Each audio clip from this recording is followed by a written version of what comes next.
গুৱাহাটীত যদি থাকিব পাৰে 10 লাখ মানুহ আছে 20 লাখ গতিকে যিকোনো দিনতে আমি গুৱাহাটীখনকো অলপ খালি কৰিব লাগিব নহলে গুৱাহাটীৰ বোজ অলপ বাঢ়ি গৈছে গুৱাহাটীয়ে ইমান মানুহ লবই নোৱাৰে গুৱাহাটীৰ ফৰেষ্টত যিখিনি নন ইন্ডিজেনাস মানুহ আছে তেওঁলোকক আমি এটা সাৰ্ভে কৰি দিছো মই ওয়াৰ্ডটো আকৌ ৰিপিট কৰিছো নন ইন্ডিজেনাস অৰ্থাৎ থলুৱা মানুহৰ ক্ষেত্ৰত আমি সাৰ্ভে কৰা নাই খিলঞ্জিয়া মানুহৰ ক্ষেত্ৰত আমি সাৰ্ভে কৰা নাই কিন্তু যিসকলে মহানগৰীৰ ডেমোগ্ৰাফিটো ডিস্টাৰ্ব কৰিবৰ কাৰণে বিভিন্ন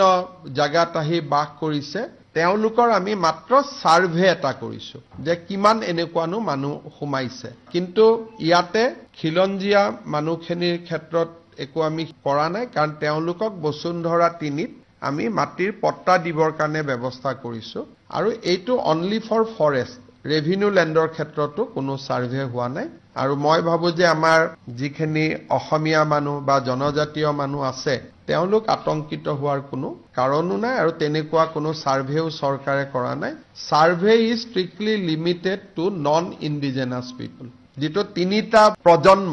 আমাৰ ইয়াতে নাই ধৰ্মৰ লগত কথা নাই যদি তিনিটা প্ৰজন্ম অসমত আছে তেতিয়াহলে আমি সাৰ্ভে নকৰো কিন্তু তিনিটা প্ৰজন্ম যদি অসমৰ নহয় তেতিয়াহলে আমি সাৰ্ভে কৰিম 2 দিনৰ ভিতৰত উচ্ছেদ কৰাটো সম্ভৱ নহয় গুটে মানুহবোৰ উৰিয়াম ঘাটতে লাগি আছে এটা 2 দিনৰ কথাটো একো নাই কিন্তু যিকোনো দিনতে আমি গুৱাহাটীখনকো অলপ খালি কৰিব লাগিব নহলে গুৱাহাটীৰ বোজ অলপ বাঢ়ি গৈছে গুৱাহাটীয়ে ইমান মানুহ লবই নোৱাৰে গুৱাহাটীত যদি থাকিব পাৰে 10 লাখ মানুহ আছে 20 লাখ গতিকে কিন্তু আমাৰ মই দুই এখন পেপাৰত দেখো যে